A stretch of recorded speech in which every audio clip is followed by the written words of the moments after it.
Hi guys, Jay Smith here. Welcome to the AskGolfNut channel. Today we're going to be doing a second part, as such, of a review that I've already done. And rarely do I ever go back to a golf club and then do a second part to a review, because I've already done the review. I might do compares and stuff like that, but generally speaking I won't. But the reason why I'm doing this video is that last week when I was working, my father decided he wanted to pop along at work and have a chat whilst I'm just editing. I can't remember if it was restriction videos, but doesn't really matter. And as I'm editing, he's just grabbing golf clubs. I've got plenty of golf clubs around, and he's just looking at them and then having a little kind of swing. And bear in mind, my dad has not been playing golf properly in 30 something odd years, 35 years. 1990s, 1980s, yeah, anyway, it doesn't matter.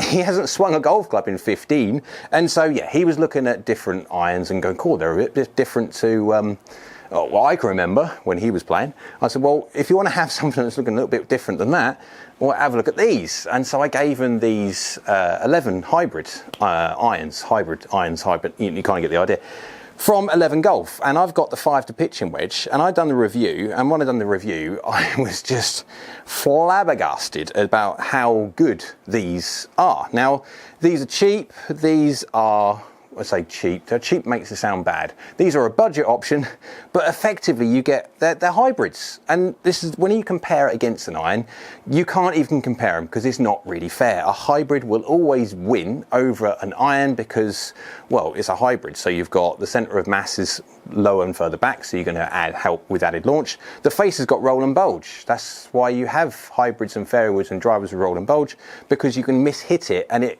either draws or cuts back, it gears. Now it's a different topic, gear effect and stuff, but that's what the technology does.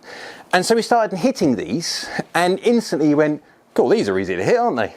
Now my father has got a very much of a army swing and there's no real body and stuff like that, but even he felt, and he's not hitting the golf ball very well. These, of course, he hasn't swung in 15 years. He's hitting the ground fraction, he's hitting it thin, he's hitting it heel and toe, he's in all different spots. But where you wouldn't get away with that with an iron, he's instantly having a much better result when it comes to these. And I kind of thought to myself, well, my dad's a perfect example of a beginner golfer again. He hasn't swung a golf club in 15 years and haven't played properly in 30 to 35. So if he was going to start back again, I'd say to him to get something like this. So why don't all beginners and then all high handicap golfers have something like this to make the game much more fun? So what I'm going to do, I'm going to go get the simulator on, and I'm going to play the fastest 9 holes ever on simulator, where I only use these. And I hope I don't go any bunkers, because we have got a pitching wedge, but I suppose you can play bunker shots with pitching. You can't get the idea. But the whole function of this is not to go into bunkers, and we'll just go have some fun hitting. Now, they'll be quick. I don't really care too much. That's the whole idea of it. I'm not going to put too much effort into concentrating on striking it well and delivering a good face angle. We're just here to test just how good these things are within a golf course environment as such. Right, let's go get the simulator on. Let's go have some fun. Okay, so we are at Linfield National Golf Club. I'm not going to pay too much attention when it comes to hitting shots. I'm not going to go to the PC constantly and change my alignment line and making sure I'm aiming the right spots, or I might stick myself in some trouble from time to time when it comes to me not spending enough time doing it. But that's the whole idea of doing this. So I don't spend time like I would do normally and just see if I can get away with just hitting just shots. Right, we are 253 yards to that point down there, so I've got plenty of room. We are 373 in total, but let's go give this 5. Hybrid, iron, hybrid, iron, iron, hybrid. So you kind of get the idea of hit.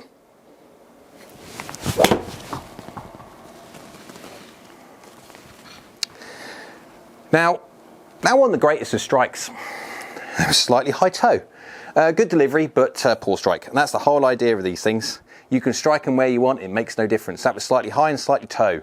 Now, when it comes to the sole plate on this thing, because it's got a sole plate and not a cutting, very small sole plate like an iron's got, if you're going to hit the ground fractionally before the golf ball, that will dig in. As soon as you start digging in, that will start creating a nice little cushion of matter between that and the golf ball, and you'll get a really poor hit. When it comes to a hybrid, it will glide across the ground. kind of get the idea. Resist digging. Okay, if you're going to hit the ground 12 inches before the golf ball, no golf club on the planet's going to help that, but you kind of get my drift. Just more forgiveness. Right, 157.3 yards to go. 8 iron, I guess. I don't know. Probably, yeah, I don't know. Soft 8 iron? I don't know. Let's go give it a hit. See where it goes. Doesn't really matter.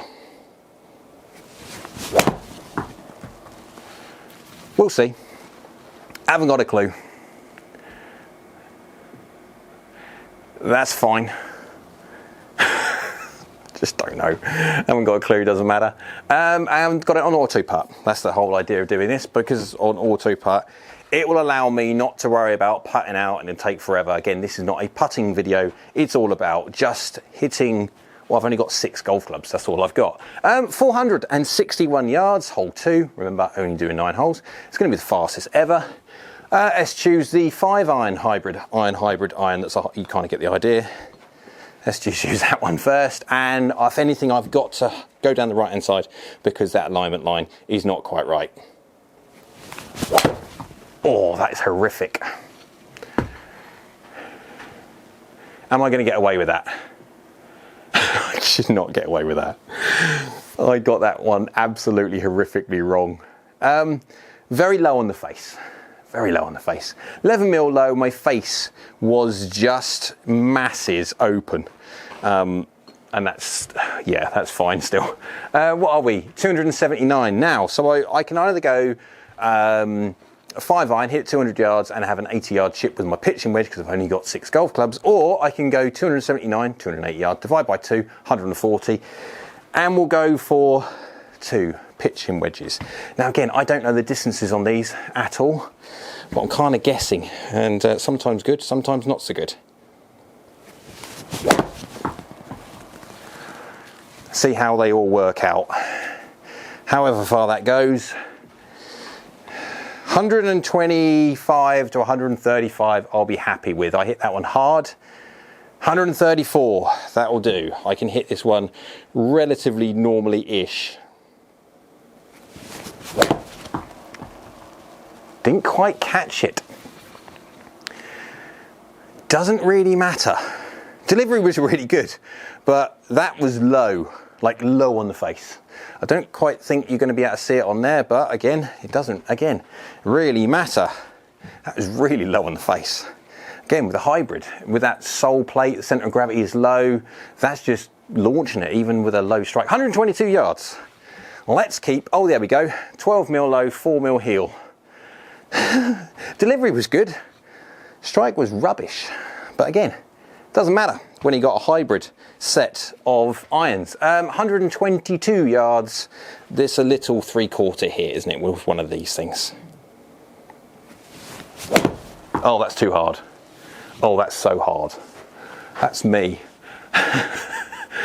That's a long putt. But again, doesn't matter. That's my fault, swinging it too hard. That's a long putt. Yeah. I cost myself 0.2 of a shot on there on the basis that, yeah. Now, auto putt, what it basically does, auto putt gives you the distance that you've got between you and the hole and the severity of the slope and stuff like that. And then it gives you a normalized average of what it takes to get down there normally. And okay, if you're a really good putter, you'll shoot less, and if you're a worse putter, you'll shoot more, but you kind of get it's the average. But yeah, much faster than me physically putting. It would take forever. Right, what have we got? It's a par 5. Let's go have the 5 iron hybrid. You kind of get the idea. That one, it's a hybrid, but an iron length, which is nice. Let's see if we can hit this one a bit better. That might be left a little bit because I really went for that. Oh, cart path. Are we going to go? Oh, no, we're near. Oh, see? Get that one there. What was that? I just swung left. There you go. 2 degrees across, face was 0, and there you go. My fault. That's why I went left. So we have 296 to go. So I can either hit a 200-yard 5 iron and then have 96 yards to go with my pitching wedge, which is probably not a good idea. I haven't got a 58 or anything else like that. I've only got my 6 golf clubs. So what I'll do, I'll aim a bit left and I'll try and hit 2 shots of fairly similar-ish length. Right, 9-iron, aim left, because that alignment line's over there, so I haven't got a clue where I'm aiming properly. And hit. That was Healy. That was so Healy. Oh my word. Oh, am I gonna... Oh, I didn't think of that properly, did I? I needed to carry it. Right, okay, so we've had the first introduction to rough when it comes to a simulator system. Now, rough. Obviously, I haven't got rough here. I have got a sterile environment. So this is a thing where people say that simulated golf is easier. And to a certain extent, you are right, it is. However, live penalty is on. So I don't know if the software is going to give me a flyer. It's going to give me like a duff shot as such, as in the case I can hit a perfectly good shot and it just comes out like there's loads, it just like takes distance off, or it comes out fine. I don't know. It is a literal lottery. So what we're going to do, 146.5 yards. Ooh, let's go keep the 9-iron again. And just hit another shot, exactly the same. And just fingers crossed it comes out. And this could either go short, it could go long and cause myself problems. But again, that's the whole idea of the live penalty. You just don't know. And again, I suppose you could argue when you're playing golf. You just don't know, right? Hopefully this comes out okay. Fingers crossed. That's right. Oh, that's me, face open. I can feel it massively. Hasn't made any difference. It's come out a little bit short, but it's fine. It's fine, it's fine, it's fine. I hit that one fairly well when it comes to quad, but I've lost distance, but it doesn't matter. I'm on the right side because the pin was at the back. Okay, 365 yards. I've got to make sure I put these back in order. If not, that's going to get embarrassing. 365 yards. It doesn't matter where it's going. So 200 yards or so, 210 leaves me whatever. 5-iron hybrid again.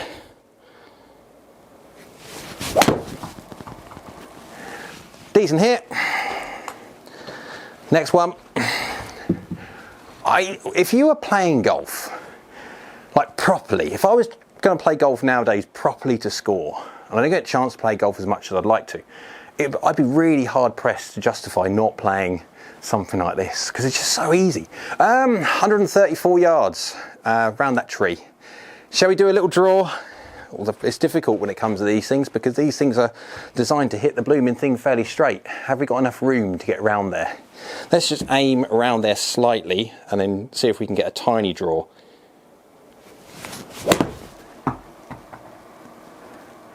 I hit the tree.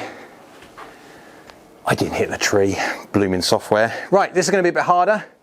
I am now in the bunker. Now, again, what's the lie? Okay, see on the lie there, I'm literally resting on it, so it's not too much of a problem. But I've only got 35 yards. This is a bit harder to do this when it comes to a pitching wedge.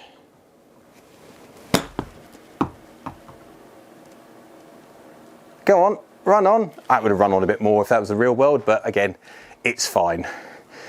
There's only a certain limit as to how much loft you can add to a pitching wedge hybrid. That's why you have specialist wedges, because obviously with a specialist wedge you have a sole plate which is not as thick as Canada. Right, next one. What do we score on that one? Don't know, don't care, doesn't matter. We have 234 yards to there, 344, so 100. Yeah, that'd be fine. 5 hybrid iron hybrid. Just whack it somewhere down there. Oh, that's not the greatest of strikes in the world. That's me. That's terribly 2 degrees open and a horrid low heel hit. Again, got away with it because it's a hybrid. What was that? 9 millimeters low, 6 millimeters heel, face open by 2 degrees, and it's still fairway.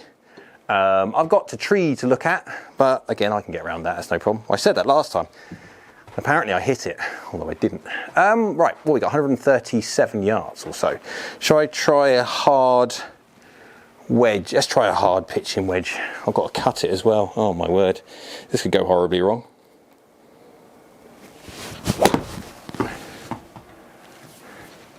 I was kind of going at it a little bit. These things are just so easy to hit. It's just funny. I don't honestly understand why high handicap golfers just don't use these, because these just work so well. They're ugly, don't get me wrong, I understand, but 140 yards. Should we do the same thing again? Yeah. Or I don't know, should we do a bit of fun and just try and cut a 9-iron? Let's just try and cut a 9-iron. I don't know why I'm doing this. Let's just go, yeah, just hit one of these try and cut a little 9-iron.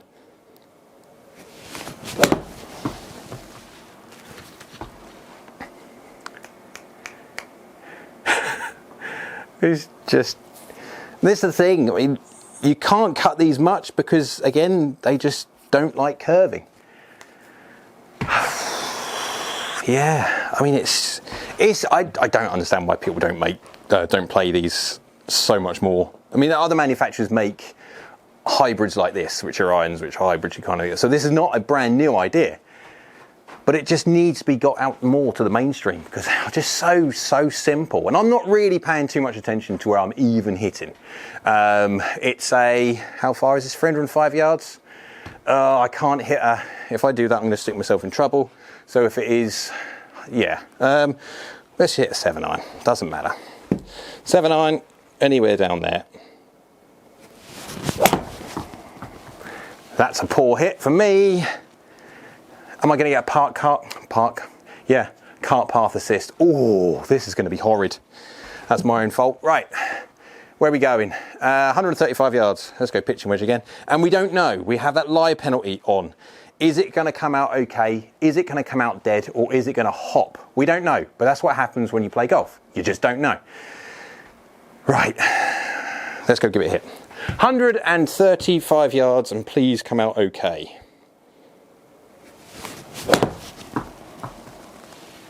Please come out okay. Please come out okay. Please come out okay. Oh, it's come out a little bit dead, but it's fine. Absolutely fine. 1.9 putts added, 2 putts basically, and one more hole to go. Right, where are we? It's a par 3 to finish. 163 yards. Is that 8-iron, do you reckon? Full blown 8-iron. I haven't got a clue. Let's just try 7-iron anyway. Let's just go hit a 7-iron. Just in case. I've got a 7-iron in my hands. I have, good. Don't want to make that mistake. They do have head covers with numbers on them, and of course they've got numbers on the sole as well, just in case people get a little bit confuzzled. Right, let's just go give this a hit and see how well this goes. Not the greatest of hits in the world. Oh, you want to see that one? That's low heel. We're talking low heel. Now, in post, I will, when I've turned the camera off, I'll take a pic. I won't hit another shot. I'll take a picture of that and pop it up on the screen there so you can see where that was hit from when it comes to this. And it's still done very, very well. What were we at the end? We were 0.1 under par, so we basically scored par. Now, okay, there was a couple of occasions there, 2 I think it was, where we had the lie penalty possibly when it comes to the rough situation. Of course, yes, I haven't got rough thinking about here, but bear in mind also, I was doing that on the basis of paying no attention whatsoever at all to where I'm even aiming or what kind of golf club I really need to take when it comes to distance. Now, if this was playing golf, I would be lasering certain places to make sure I know what my force carry is and stuff like that. I'm just doing this for a bit of fun. Now, when it comes to these golf clubs, I honestly don't see why more golfers, high handicaps, really high handicaps, and beginners don't use golf equipment like this, because this is just so much more fun. It makes golf easier because you haven't got to worry about the penal size of strikes, and you do make a bit of a mess. It doesn't cause so much of a problem when it comes to the other end. The ball just kind of goes where you intended it to go. Now, okay, so if you're going to deliver the face 15 open or 15 shut, that's where the golf ball we're going to go. Yes, we know that. But when it comes to normal kind of shots, and then kind of then miss hit, you're always going to get away with a hybrid designed head. This is why it's not even fair comparing it against to an iron, because these are hybrid designs. Lower, further back CG, you've got that springier face because of the hybrid design, and you've got roll and bulge. And the fact that you've got a massive sole plate, so you can hit the ground somewhat behind the golf ball and get away with a perfectly good shot. It's just a no-brainer as to why more golfers don't use them. Now, for me, let's be honest, they're ugly. Are they? Yes, they are. I'm a blade player. So when it comes to this, you cannot get polar opposites from a blade, small, every dimension you can think of, to this, which is a Goliath behind the golf ball compared to an iron. But these are not meant for me, and although necessarily if I was going to go play and I had to look at scoring, it would be really difficult for me not to justify getting fitted properly with these, and then when it comes to getting the gappings done properly so I know exactly how far they go rather than just kind of guessing, because these are just so much more forgiving than an iron. It's just a not fair fight. So comment below, what do you think of the 11 hybrids? Now, other manufacturers do make them, so this is not specifically just about 11 hybrids, it's about all manufacturers that have made these things in the past. Now, of course, the more modern ones are better, as they always will be when it comes to forgiveness, but what do you think? Pop it in the comments below. Did you like the video? If you did, thumbs up. Go on YouTube, like it, so do I. Down there is the subscribe button. It's free and it's great for the channel if you could subscribe. And next to that is a bell icon. If you click that one, that's a notification bell, and that will let you know next time I upload another video. So I hope you're well, and we'll see you again soon.